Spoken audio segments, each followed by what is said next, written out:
ಒಂದನೇ ಅಧ್ಯಾಯದಲ್ಲಿ ನಾವು ವ್ಯಂಜನಾಕ್ಷರನ್ನು ಅಭ್ಯಾಸ ಮಾಡಿದ್ವಿ. ವ್ಯಂಜನಾಕ್ಷರ ಆಕಾರ ಯಾರಿರ್ತಾವೋ ಆಕಾರ ಎಲ್ಲ ನೋಡ್ಕೊಂಡ್ರಿ. ಈಗ ಅವನೇ ವರ್ಕ್ ಮಾಡ್ಕೊಂಡಿದ್ದಲ್ಲ, ಸ್ವಲ್ಪ ವರ್ಕ್ ತೋರಿಸ್ಬೇಕು.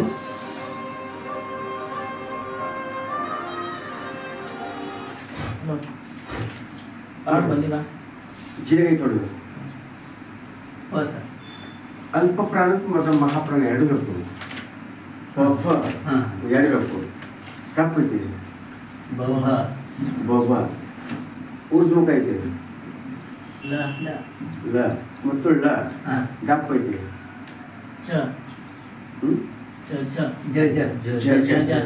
ತಪ್ಪಿದೆ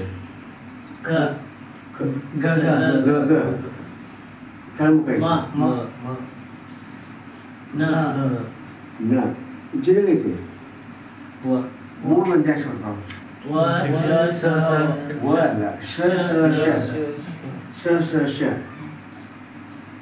ಜಿರಗ್ ಐತಿ ಇದು ದಪ್ಪ ಹೋಯ್ತು ನೋಡಿ. ದಪ್ಪ ಜಿರಗ ದಪ್ಪಿದೆ ಜಿರಗೈತಿ ದಪ್ಪಿದೆ ಜಿರಗದ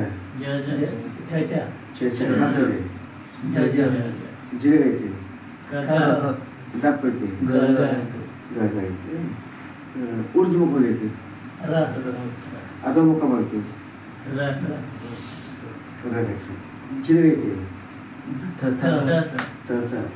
ಇದು ಜಿರಗನ ಐತಿ ದಪ್ಪಿದೆ ಇದು ಐತಿ ಜಿರಗೈತಿ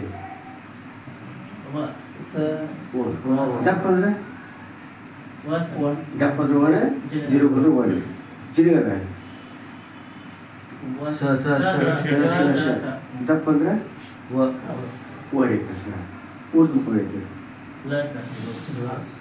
ಉರ್ದು ಮುಖ ಐತಿ